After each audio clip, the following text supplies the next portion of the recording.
Fala galera, aqui é o Rafael do Dinastia Geek e nós fomos convidados pelo Cinesystem para trazer muito conteúdo aqui no YouTube.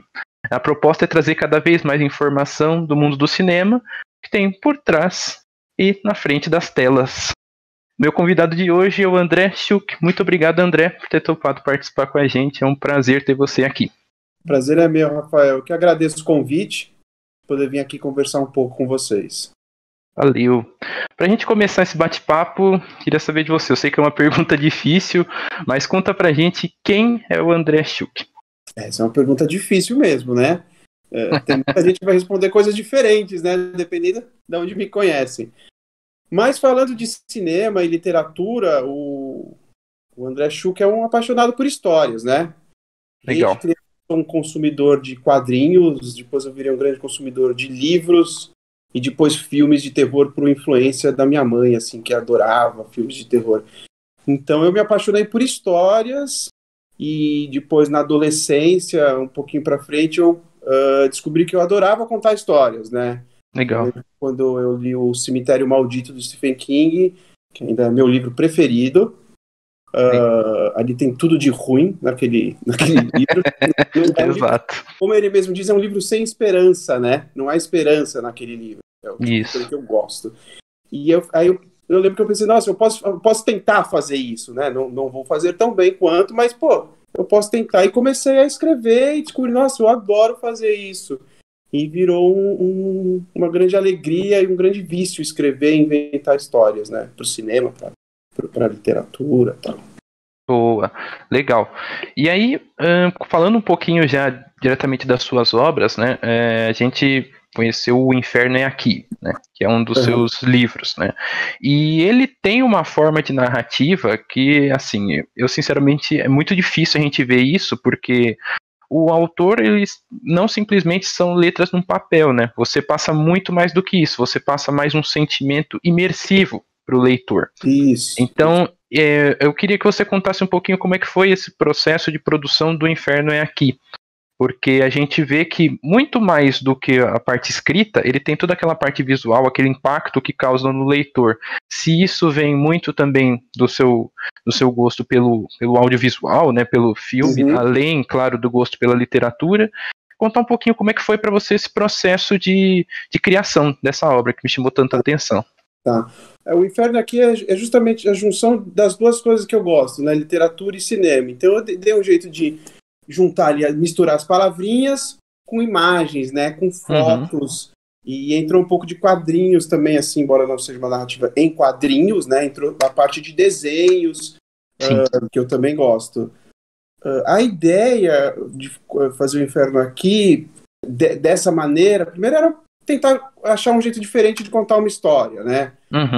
Esse inédito no mundo, mas pelo menos no Brasil eu nunca vi isso, né? Sim. Aí, primeiro eu criei essa história, a ideia também era aproximar o leitor o maior possível de um psicopata, né? Legal. Tá bem ruim, inclusive, né? Exato. Pior, ele ou a namorada dele. E aí, para isso acontecer, o que eu fiz? Eu comecei a escrever à mão, a rascunhar, como se fosse um diário mesmo, né? Legal. E escrevi à mão, difícil foi depois entender minha letra, mas eu escrevi à mão, ouvindo a música que eu adoro, Iron Maiden, Sepultura, Ramones, Rob Zombie, e escrevi a primeira parte. Aí comecei a colocar no papel, a passar para o computador, e eu falei, nossa, aqui quando ele fala com os demônios, né, espíritos, se é que ele fala mesmo, não é coisa da cabeça dele, né? Eu falei, eu quero colocar uma letra diferente. Aí eu testei umas fontes, falei, putz, é legal, mas não é isso. Aí eu fui para aquelas fontes de, tipo, sequestro, né, de filme, que são recortes. Sim. Tal. Inclusive a primeira versão do livro foi feita com recorte de revista, né? Legal. Eu tenho um parceiro de produção que é o Bruno Fred, ele recortava as revistas, quase enlouquecido. Caraca! E aí quando eu juntei as fontes, eu falei, pô, mas e se esse cara tem todo esse trabalho artístico de fazer isso com as fontes, né, com as vozes que falam com ele? Sim. Ele podia ficar com raiva e rascunhar algumas coisas. Eu falei, pô, mas se ele pode rascunhar, ele podia ser um desenhista, né? Aí, pô, então ele vai ser um desenhista também. E aí eu falei, eu vou complicar minha vida. Eu vou fazer como se ele fotografasse as pessoas que ele mata, a filha, não a filha dele, a menina que ele sequestra, acreditando ser a filha dele mais pra frente. Então vou fazer aí eu misturei os três, né? Texto, foto e desenho. Legal. E aí eu sou péssimo desenhista, um desenhista frustrado, não sei desenhar mesmo, nem a forca, eu erro para desenhar a forca. E aí eu chamei uma ilustradora, né? Sim. Susana Saito, para fazer os desenhos pra gente. Legal. E eu bolei as páginas antes de fazer as fotos, né? Porque uma vez que eu fizesse as fotos, eu sabia que eu não ia poder reproduzir aquela diária. E disso a experiência do cinema ajudou muito. A experiência e as pessoas. Porque aí eu chamei um amigo, Bruno Felsman, para fazer o casting. Ele é um super produtor de casting. Aí ele achou 7 vítimas que a gente precisava, achou a personagem principal. Legal. Não consegui achar o psicopata, tava meio difícil. Aí eu olhei pra ele, eu falei, você tá com uma barba com uma cara de louco ótima. Vamos, finge aí que você tá matando alguém, cheirando cocaína pra eu ver. Ele fez, eu falei, é você. Ele é meio Ragnar, a cara assim, só que com uma barba assim. Eu falei, não, vai ser você. Tava pronto pro papel. Eu mesmo fotografei. Legal. Tive a ajuda de um fotógrafo profissional também para me ajudar nesse dia a conseguir fazer tudo, porque todas as fotos do livro, com exceção de algumas que são paisagens, praia, todas as fotos das vítimas e dos psicopatas, dos dois, do casal, foram feitas em uma diária só. Caraca. Você vai dinheiro, né? Sim. Você precisa pagar os modelos, você precisa pagar comida para todo mundo, você precisa pagar seguro de transporte para todo mundo, a locação, Exato. as armas também, né, que eram armas falsas, então você tem que locar isso. Então eu falei, não, a gente tem que dar um jeito de fazer uma diária. Aí você chama os amigos que trabalham com isso, faz 13 litros de sangue falso. Caraca. E vai pra diária para fotografar, mas a gente conseguiu. Boa. Essas fotos a gente conseguiu fazer todas em uma diária só. Legal, hein? Foi Caraca. muito bacana, assim. Não, teve gente que chegou na casa, era um sítio, e parente que chegou na casa que não sabia que estava acontecendo isso, achou que estava tendo sequestro lá dentro, porque viu gente passando com arma, gente ensanguentada. Nossa. Grande problema pra gente. Que experiência, né? Que experiência. Bom, mas eu acho incrível, porque através dessa obra, né, O Inferno é Aqui, você conseguiu passar pro leitor justamente aquilo que eu te falei, né? A gente tem uma sensação quando a gente está lendo, a gente tem uma sensação quando a gente está vendo. E isso tudo ficou muito transparecido no Inferno Aqui de uma forma que eu nunca vi. Assim, eu acho que cada livro tem a sua forma de imersão, só que através disso foi fantástico. Acho que o sentimento é bem legal. Fico feliz que o livro tenha atingido isso, né, em você. Algumas pessoas também relataram, você entra mesmo na loucura do personagem, né, porque ele está em primeira pessoa, e embora no meio tem umas frases meio poéticas dele, que você fala, nossa, pra onde ele tá indo, né? Mostrar a loucura dele, a confusão mental, né? E no fundo, quando você vê que é uma história que acaba sendo uma história entre pai e filha, né? E ele adquire um amor pela menina sequestrada, e aquilo tá acima de tudo. Entendeu? Então, o livro vai indo, né? É isso aí. E aí, André, uma curiosidade que me surgiu, assim, né? Pesquisando dentro dos seus trabalhos, a gente viu que você já trabalha com muitos comerciais, né?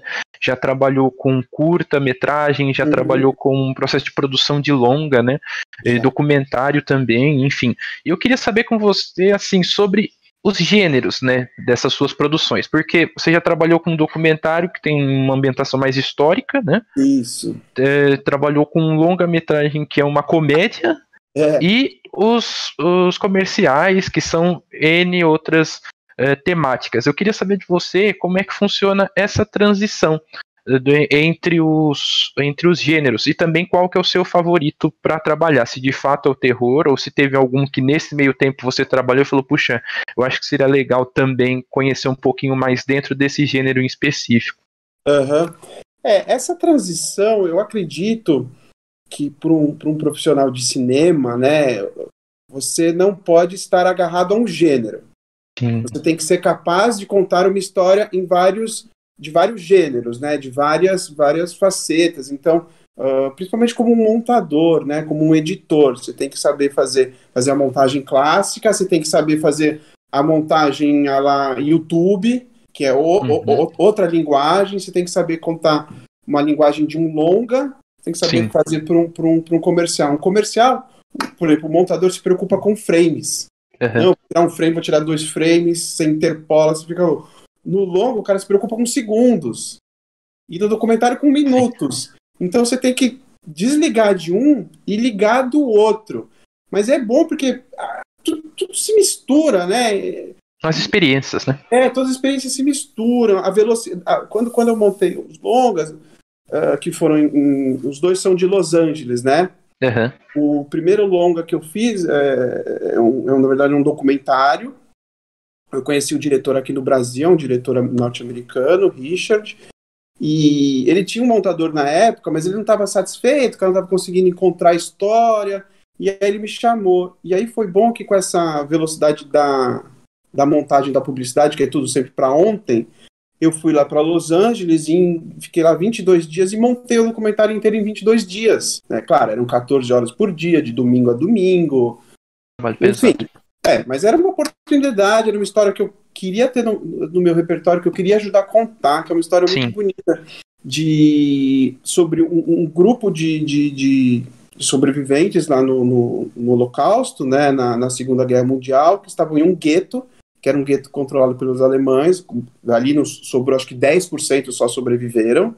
E eles passaram a contar, tinha alguns artistas do teatro.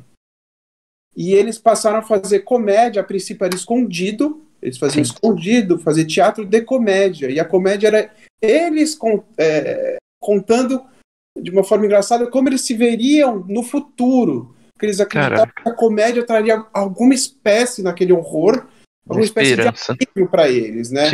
Então, pegar essa história dessas pessoas, até que o inglês era muito difícil, algumas não falavam inglês, e juntar, e esse diretor conseguiu que um grupo de teatro de Minnesota fosse no mesmo palco, em Teresina, o lugar chama Teresina, no mesmo palco eles refizeram essa peça. Legal. Então era uma história muito difícil de achar o tom, assim, né? Era mais difícil achar o tom do que o trabalho em si, né? Mas aí, nesse tempo, nesses 22 dias, a gente conseguiu achar esse tom. E foi muito bacana, uma história que eu me orgulho muito, assim, muito bonita. Legal. E por exemplo, quando eu fiz a comédia foi muito difícil para mim. Editar o longa da comédia. E o roteiro até do Joseph Bolonha, que já faleceu, mas já concorreu ao Oscar, era um roteiro legal. Mas a comédia, ela tem um tempo, um timing de você construir a piada, né? Que se você não tem muita experiência é difícil. Então eu fazia por partes. Essa sequência tá funcionando? Putz, tá funcionando. Então vamos pra próxima. Então, o meu gênero preferido é o terror. Não tem jeito. Todos os curtas que eu fiz foram do terror, né? Alguns foram bons, foram legais, deram alguma repercussão. Mas essa comédia foi a mais difícil que eu achei de editar, por ser um gênero que eu só consumo. Eu nunca pensei em fazer. Sim. Mas, legal. Então, bom, aí essa experiência eu levo para os comerciais e vice-versa. Boa, bacana.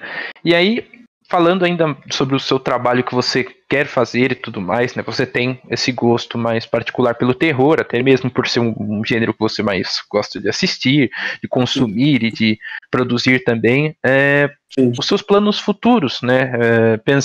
Você vai tá pensando em, de fato, continuar na literatura mesmo? Tá pensando na produção de um longa, seguir com os curtas? Como é que tá esses seus planos? Se você pode contar alguma coisa aí. Posso, claro que eu posso.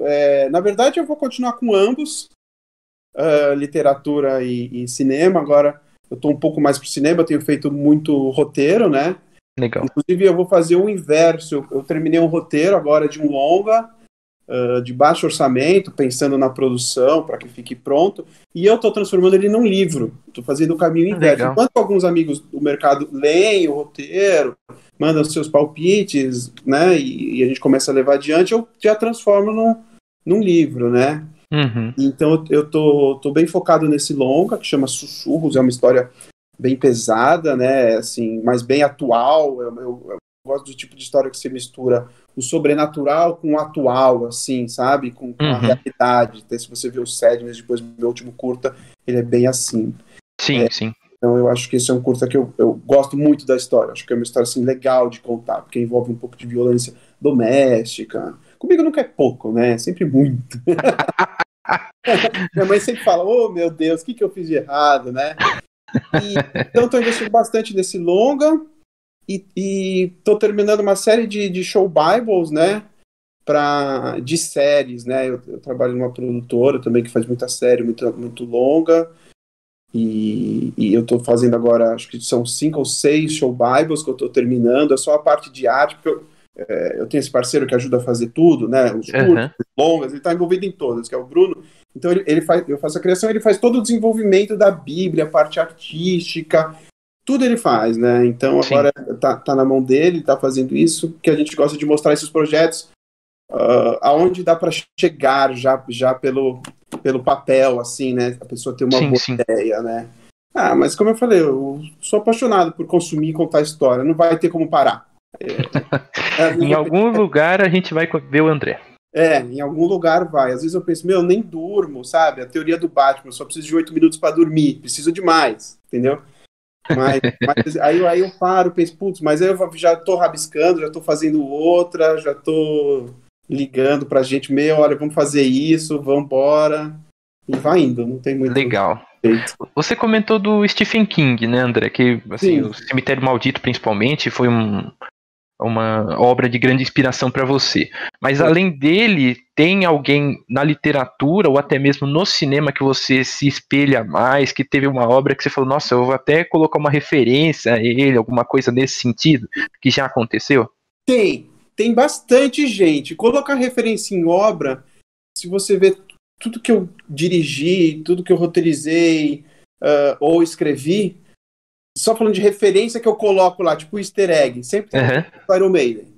Então você vê, tem um adesivo no carro, o nome da escola, no livro é o número do carro, e por aí vai. Legal. Tem uma deles, imagem assim, né? Sim. No Inferno aqui, então, tem de monte, né? Tem até letra da música e tal, quando liga no rádio. Mas fora o Stephen King, na literatura, eu gosto muito do Richard Matheson, que também vai muito na linha do Stephen King, né? Uhum. O próprio Stephen King fala, nossa, eu tentava copiar o cara, não copiar, mas escrever do mesmo jeito, né? Sim. Eu gosto muito do Clive Barker, que ele é bem pesado, né? Ele é bem sádico, assim, às vezes você até lê assim, que você fala, nossa, isso aqui tá bom, né? Tem um escritor novo que eu gosto muito, Andrew Piper. Ele escreve uns livros muito bons também, sabe? De demônios, assim, mas tem um peso muito grande em cima dos personagens. Não é simplesmente, o demônio mal tá aqui dentro da casa e vai me pegar e quer me expulsar daqui, sabe? Sim. Tem um fator psicológico muito grande que ele coloca ali. E no cinema, minhas referências, assim, o último filme que eu lembro que eu vi no cinema e falei, nossa, como o cinema é bom, sabe? Muita gente discorda de mim sobre essa referência, mas não tem como negar que o cara é bom, entendeu? O primeiro não, acho que é o terceiro filme dele, é sensacional, que é o M. Night Shyamalan, né? Eu não sei falar o nome dele, né? Mas quando ele escreveu ele fez a trilogia, né? O segundo é o... É o Fragmentado? O Fragmentado, Nossa, no final, quando você vê que é uma continuação do primeiro, né, do Corpo Fechado... Nossa, arrepia até. Arrepia, você vai pra casa e começa a escrever, entendeu? Depois vem o Mr. Glass, né? Isso. Cara, que eu gostei também, né? Ele não é uma unanimidade já, o Mr. Glass, mas eu gostei, assim, acho que foi um fechamento. Também. E é um filme, eu consumo muito quadrinhos, então eu consumo muito super-herói, né? Então calhou certinho. Calhou certinho, juntou as duas coisas, né? E o Corpo Fechado é um filme de super-herói, né? Sempre me perguntam, fala um filme de super-herói que você gosta, que seja entre os melhores, né? Aí fala, Corpo Fechado, né? Eu Verdade. acho muito bom. E, cara, tem os que todo mundo gosta, né? O Oliver Stone, o Spielberg, cara, é fantástico. Eu vi um documentário do cara, o cara é realmente muito bom, né? O cara desenvolveu muita coisa legal. Sim. Visual, né? O centro das ideias, né? Que a gente, hoje, tanta coisa que a gente vê, aí a gente vai lá atrás e vê, nossa, mas de onde surgiu isso? Surgiu do Spielberg, né? Muita coisa, muita coisa. Os jogos que ele faz com lente, que a imagem vem e ele, você fala, nossa, é sensacional. Assim, são caras que são uma nova geração de Hollywood, né? Sim. Um pouquinho depois ali do Coppola. que também já foi uma geração transgressora, né? Ali de ele veio, acho que um tiquinho depois, né? Isso. E, cara, e os caras eram bons demais no que faziam, né? Verdade. Você pega o tubarão dele, meu. Nossa, clássico. Tubarão, né? Foi a montadora que salvou ele, dizem, né? Uhum. O tubarão em si era uma porcaria. Mas o cara é bom, né? Ele começou ali nos infantis e foi que foi, né? E tem filmes, nossa, incríveis do cara, né? Como a lista de Schindler. Sim. Falando com o documentário, né? Exatamente. Cara, é muito bom mesmo. Boa. Cara, eu gosto muito do Guilherme Del Toro falando em terror. Ah, legal. Cara, o Labirinto do Fauno é incrível, aquele filme, né? É um conto de fadas soturno, assim, né? Cara, é muito Exato. bom. Eu gosto. A gente comenta sobre esses contos de fadas, a versão real deles, né, que é bem creepy, assim. Quando a gente vê o Labirinto do Fauno, a gente vê justamente isso. É uma história que poderia ser muito bonitinha, só que quando a gente vê de fato, quando a história começa a se desenrolar, é o Del Toro todo exposto na tela, né, através das suas criaturas. Acho que o Del Toro é um cara que manda muito bem, né, nas histórias. Ele fez, como é que chama esse último que ele fez, que até ganhou o Oscar? O Segredo da Água. Não. A Forma d'Água, não. Enfim, eu sei qual você tá falando. O Monstro da Água, lá da década de 40. Sei. Todo mundo fala que não é, e você não sabe direito. Cara, o visual daquele filme é muito bom, né? Sim. O cara, eu gosto do cara, assim, acho que o cara é bom. Fez um livro de vampiros com o Chuck Hogan, né, que virou série. A série eu não vi, os livros eu curti. Eu também ainda não tive a oportunidade de ver. Mas bacana. Pô, são grandes referências que você tem, André, e aí o que eu queria pedir pra você, pra gente finalizar esse nosso bate-papo, você já teve diversas experiências, seja na escrita, seja nas filmagens, seja na produção, enfim.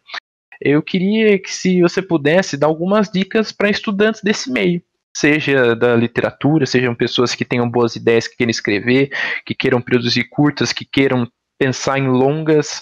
Se você pudesse dar uma dica para essa galera. Tá. Pode ser mais de uma? Claro! Então vamos lá. Para os dois mercados não é fácil. Eu acho que essa é uma profissão que você realmente tem que gostar do que faz. Porque, na literatura não vai ser fácil achar uma editora. Quando achar, pode ser uma editora que não distribua bem, você vai ter que escrever mais um. Sim.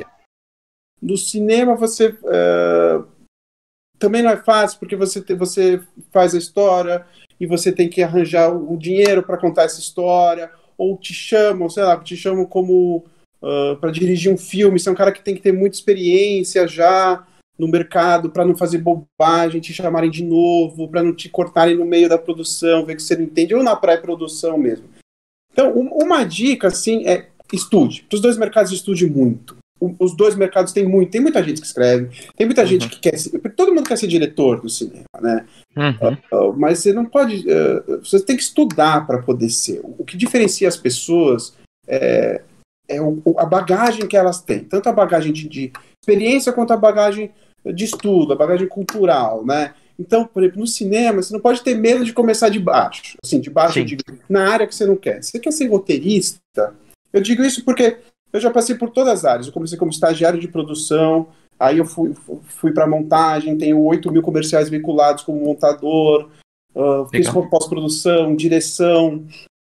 Então, se um roteirista ficou um tempo fazendo produção, ele vai saber que cada palavra que ele colocar no roteiro, que aquilo vai custar. Se o cara sabe, não, eu vou fazer um flashback aqui para a Avenida Paulista em 1950.